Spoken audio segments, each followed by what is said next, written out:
I feel like the anime community and society has moved on from the downfall of the Promised Neverland far too quick, and I want to talk about it. I'll just never forget how amazing season 1 was, the community it brought together, and being a cosplayer for Gilly and Jillian, whatever you want to call her at the time, with some videos that had blown up. I had loved the fandom.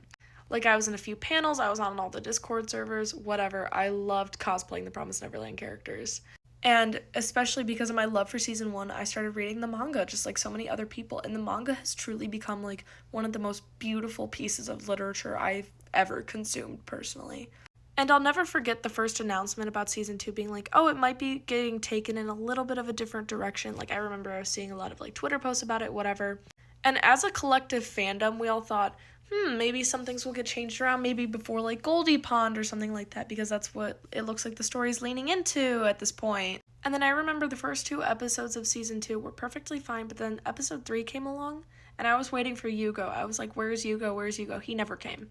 And then after that, they decided to skip 100 chapters, ignore all the character development and beautiful storytelling that the Promised Neverland had originally built. Oh, and the reason it's called The Promised Neverland, yeah, they cut out the promise entirely. They, like, showed it in a slideshow for a second, but there was no promise actually physically being made. Like, anime onlys could never understand, like, what was actually happening in that particular slide in the slideshow they had at the end. Like, the entire promise and the reason it's called The Promised Neverland was genuinely cut out.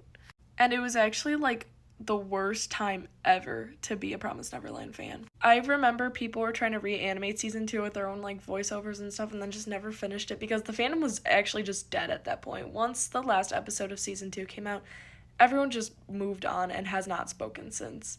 Like, I actually want a renaissance for the Promised Neverland. If I get really rich one day, believe me, I'm gonna hire a studio to reanimate it, and it'll be the 4-season show it was supposed to be. It was supposed to be as big as Attack on Titan. I know it would have gotten to that point. Y'all would have loved Goldie Pond. I know the anime onlys would have eaten up Goldie Pond. And don't worry, I'll be the change the Promised Neverland fandom needed back in the day that I so deserved.